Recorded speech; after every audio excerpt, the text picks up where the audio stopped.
الرحمن الرحيم.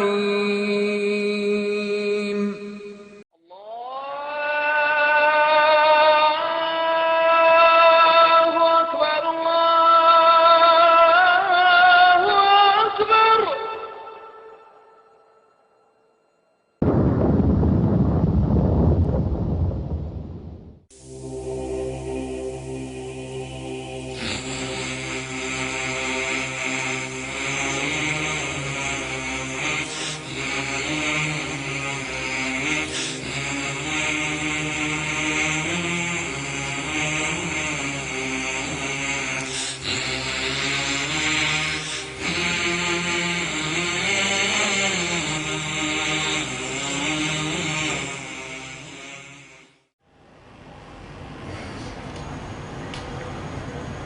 إن الحمد لله الذي نستعينه ونستغفره ونؤمن به ونتوكل عليه ونعوذ بالله من شرور أنفسنا ومن سيئات أعمالنا. من يهدي الله فلا مضل له ومن يضلل فلا هادي له. وأشهد أن لا إله إلا الله وأشهد أن محمدا عبده ورسوله. أما بعد فإن خير الحديث كتاب الله وخير الهدي هدي محمد صلى الله عليه وسلم وشر الأمور محدثاتها وكل محدثة بدعة وكل بدعة ضلالة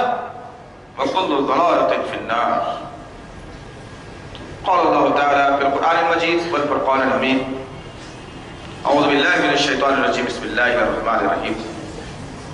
يا أيها الذين آمنوا استعينوا بالصبر والصلاة إن الله مع الصابرين. ولا تقولوا لمن يقتل في سبيل الله أموات بل أحياء ولكن لا تشعرون. رب اشرح لي صدري ويسر لي امري واحلل عقدة من لساني يفقهوا قولي. رب زدني علما رب العالمين.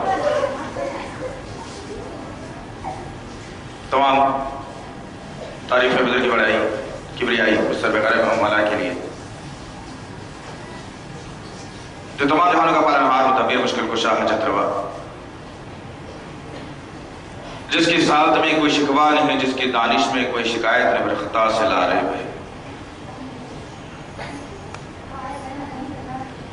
درود و سلام محبت وحی کتاب حکمت کے مالک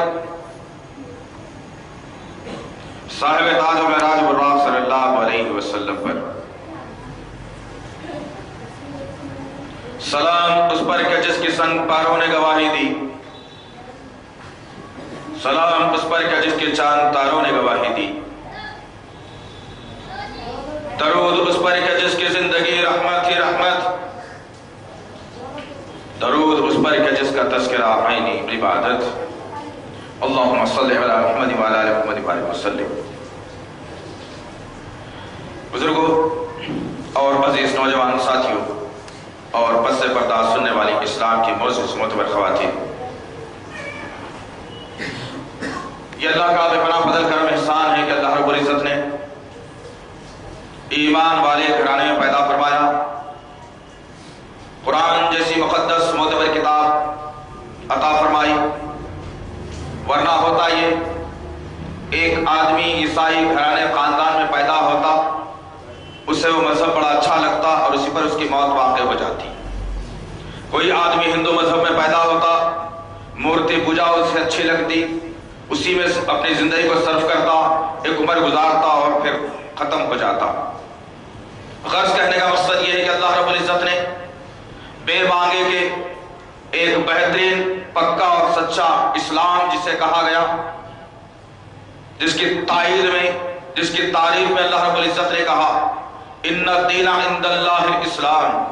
کہ بے شک تمام دینوں میں اللہ رب العزت کو اسلام بہت پسند ہے. اس اسلام پر میں اور آپ چلنے والے اور یہ عمل کرنے والے، حقائق کو جاننے والے، حقیقت کو تسلیم کرنے والے. لیکن افسوسناک پہلو یہ ہے کہ کہ امت محمدیہ کو کچھ ظالموں نے اور کچھ قوم کے عیاروں نے ایسے دلدل میں گھسیٹ کر لے گیا جہاں سے نکلنا مسلمان کے لیے دوبر ہو گیا۔ ضرورت اس بات کی ہے آج کہ قرآن ہمارے درمیان میں موجود، مسلمان پڑھتا نہیں جس کی بنیاد پر گمراہی کا شکار ہوا۔ نبی کریم صلی اللہ علیہ وسلم کی تعلیمات آج سارے انسانیت کے لیے روشن شعراء کی طرح ہیں، تمام انسانیت اس سے فائدہ اٹھا رہی ہے سوائے مسلمان کے۔ احادیث کا ذخیرہ بھرا پڑا ہے لیکن مسلمان کھول کر کوئی کتابوں کو پڑھتا نہیں جس کی بنیاد پر گمراہی کے دلدل میں ایسا دھنسا کہ تمام کی تمام اقوام اس پر ایک مردے پر جس طرح سے گدھ امڑ پڑتے ہیں اور اس کے ناش کو نوچ نوچ کر اس کے چھٹڑے بکھیر دیتے ہیں، اسی طریقے سے آج اسلام پر غیر اقوام ہی نہیں، وہ لوگ جو لا الہ الا اللہ محمد رسول اللہ کا کلمہ پڑھ کر مسلمانوں کو دھوکہ دینے کی کوشش کرتے ہیں، وہ بھی اسلام کو اسی طرح سے بکھیر دیا۔ اور پھر ہوا یہ کہ مسلمان اپنی سوچ و عقل کو معاف کرتے ہوئے، دنیا کی لالچ میں پڑتے ہوئے، اسلام کی دور اندیشی کو نہ سمجھتے ہوئے، اسلام کی تعلیمات کو دور رکھتے ہوئے اپنے آپ کو ایسے ماحول میں ڈھال لیا اور سمجھ بیٹھا کہ یہ جو آدمی آ کر کے بات بتلا رہا ہے یہی وہ بات سچ ہے اور یہی وہ تاریخ صحیح ہے، میں اس پر آمادہ ہو جاؤں اور اسی پر زندگی گزارتے ہوئے جہنم رسید ہو جاؤں، جنت میرا مستحق نہ بنے، صحیح نہ بنے۔ آج شدید ضرورت ہے مسلمانوں کے لیے، اس لیے ایک شہادت کو جس کی کوئی تاریخی روایات مضبوط نہیں، جس کا کوئی اصل وجود موجود نہیں،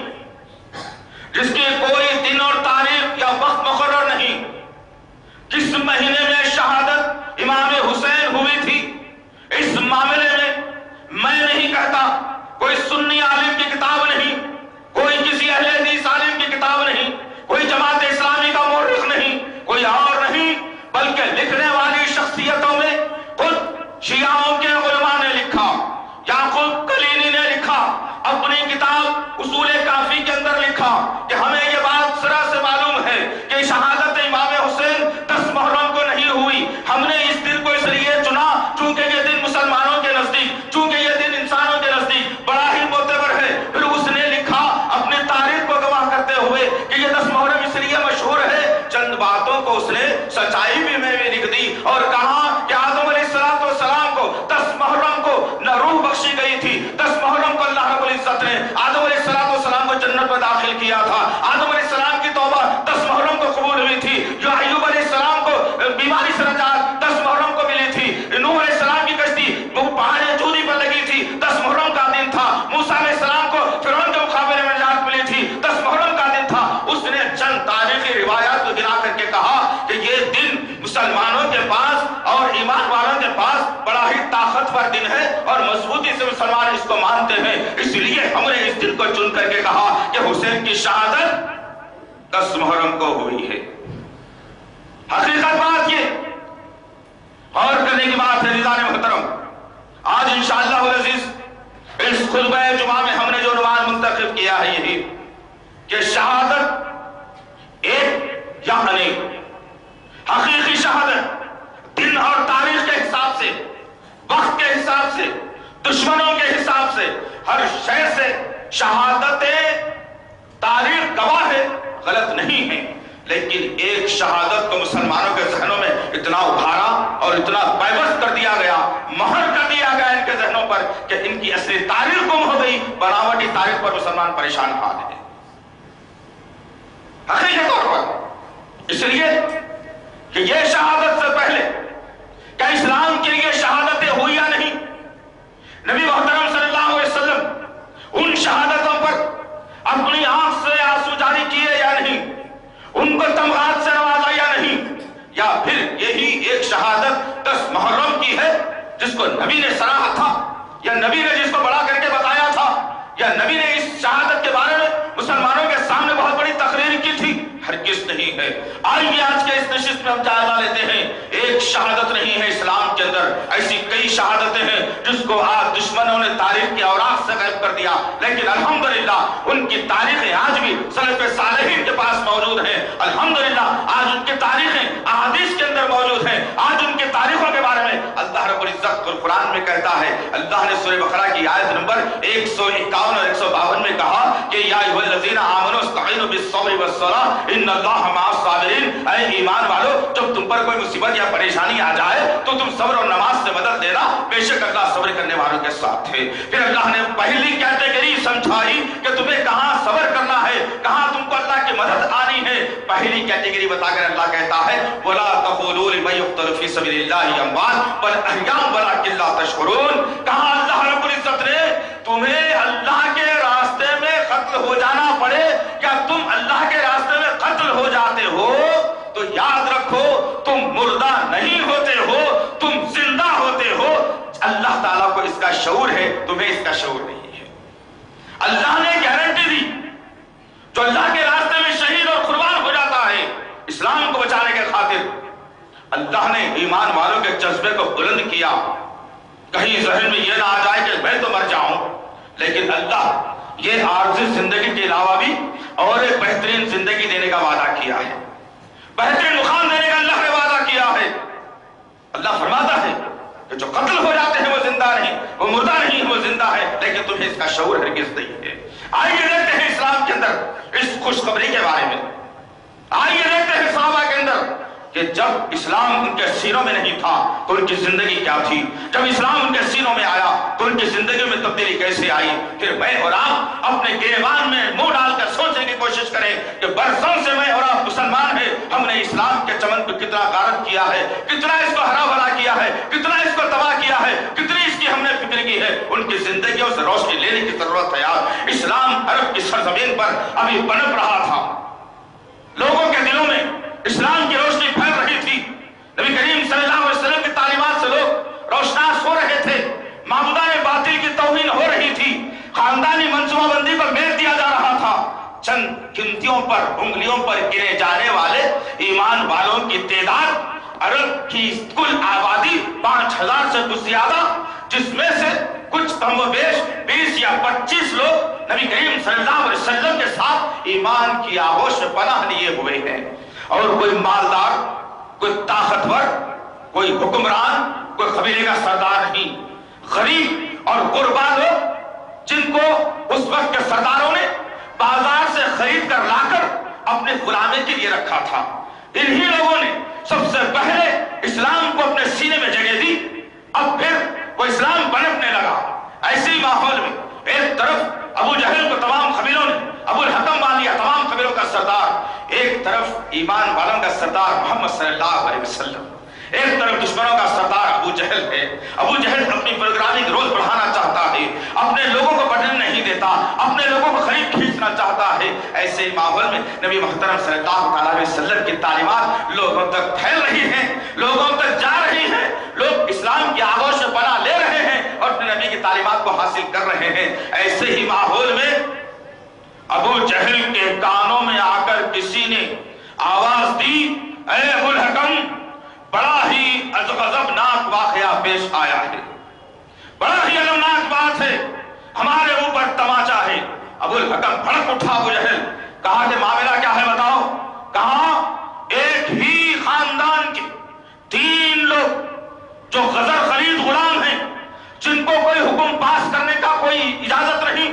اپنی مرضی سے کوئی عمل کرنے کی اجازت نہیں، وہ تو ہمارے زر خرید غلام ہیں، انہوں نے محمد صلی اللہ علیہ وسلم کے دین کو قبول کر لیا ہے۔ ابو جہل آپے سے باہر ہوا، کہا کہ بتاؤ کون؟ کہا کہ 3 شخصیتیں وہ حضرت سمیہ رضی اللہ تعالیٰ عنہ، حضرت عمار رضی اللہ تعالیٰ عنہ، حضرت یاسر رضی اللہ تعالیٰ عنہ۔ حضرت سمیہ رضی اللہ تعالیٰ عنہ کی عمر کچھ کم و بیش 70 سے کچھ آگے پیچھے چل رہی ہے، سر کے بال سفید ہو چلے ہیں، چہرے پر جھریاں نمودار ہو چلی ہیں، ہڈیاں بوسیدہ ہیں۔ ایک ایمان والی عورت نے جب سنا کہ ابو جہل تمہارے گھر کا رخ کرنے والا ہے، ایمان والی عورت نے کہا